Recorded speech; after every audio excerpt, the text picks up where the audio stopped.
समर्पयामि पादयोः पाद्यं समर्पयामि हस्तयोः अर्घ्यं समर्पयामि आचमनीयोः समर्पयामि समर्पयामि स्नानम् ॐ रोहिष्ठामि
शुद्ध स्फटिक संकाशं शुद्ध विद्याप्रदायकं शुद्धं पूर्णं चिदानंदं सदाशिवमां भजे।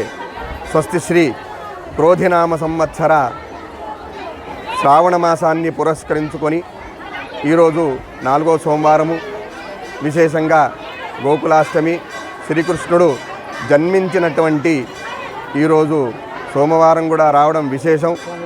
భక్తులు కూడా హరిహరాదుల్ని దర్శించుకున్నటువంటి ఆనందాన్ని వాళ్ళందరూ కూడా పొందడం జరుగుతుంది.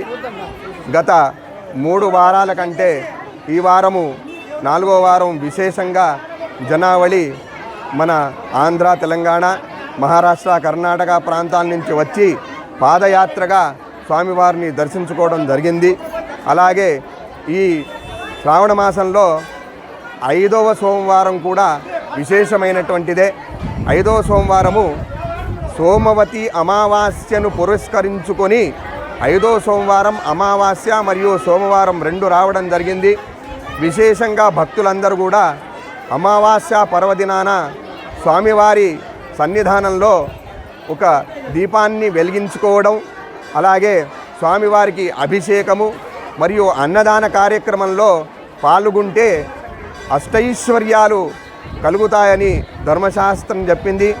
శివాజ్ఞ లేనిదే చీమైన కుట్టదు అని మీకు అందరికీ తెలుసు.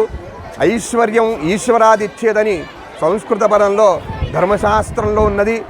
ఐశ్వర్యాలు అన్నీ కూడా శివుడే, పరమశివుడు ఇస్తాడని చెప్పి ధర్మశాస్త్రంలో ఉన్నది. కాబట్టి ఆ రోజు అంతిమ సోమవారం శ్రావణ మాసం విశేషంగా 2వ తేదీ అందరూ కూడా స్వామివారి సన్నిధానంలో వచ్చి ఒక దీపారాధన వెలిగించి యథోచితంగా అన్నదాన కార్యక్రమంలో పాల్గొనాలని మా మీడియా మిత్రుల ద్వారా మీ అందరికీ కోరడం జరుగుతుంది. ఇది చూసిన వాళ్ళందరూ కూడా మీరే కాకుండా ఒక 10 మందిని తీసుకొచ్చి స్వామివారి సన్నిధానంలో ఆ కార్యక్రమాన్ని నిర్వహించుకొని స్వామివారి కృపకు పాత్రలు కావాల్సిందిగా మా మీడియా ప్రతినిధుల ద్వారా మీ అందరికీ కోరడం జరుగుతుంది. శ్రావణ మాసం పురస్కరించుకుని ఈరోజు సోమవారం 4వ వారం కాబట్టి బోధన్ పట్టణ విశిష్టమైన ఏకచక్రేశ్వర శివాలయంలో పొద్దుటి నుంచి కూడా విశిష్ట పూజలు జరుగుతున్నాయి. దాంట్లో భాగంగా స్థానిక ఎంఆర్ఓ విఠల్ గారు వారి సొంత ఖర్చులతో అన్నదాన కార్యక్రమాన్ని ఏర్పాటు చేయడం జరిగింది. ఇటు కార్యక్రమానికి అందరూ విచ్చేసి తీర్థప్రసాదాలు స్వీకరించగలరని చెప్పేసి కోరుతున్నాము. ఇంకో విషయం ఏంటంటే ఇక్కడ ఈసారి సోమవారము భక్తులు ఎక్కువ వస్తున్నందున వారికి ఎలాంటి అసౌకర్యాలు కలగకుండా టెంట్లు వేయడం జరిగింది. మంచినీళ్ళ సౌకర్యం కూడా ఇవ్వడం జరిగింది. ఇంకా ఎలాంటి ఇబ్బందులు కలగకుండా ఇక్కడ పాలక కమిటీ కానీ మరి అధికారులు కానీ పర్యవేక్షణలో ఇక్కడ చేయడం జరుగుతుంది. ఇంకా భక్తులు ఎంతమంది వచ్చినా కానీ ఇక్కడ అన్నదానాన్ని మేము ఈరోజు పెట్టడం జరుగుతుంది. అందరూ రాగలరని చెప్పేసి కోరుచున్నాము.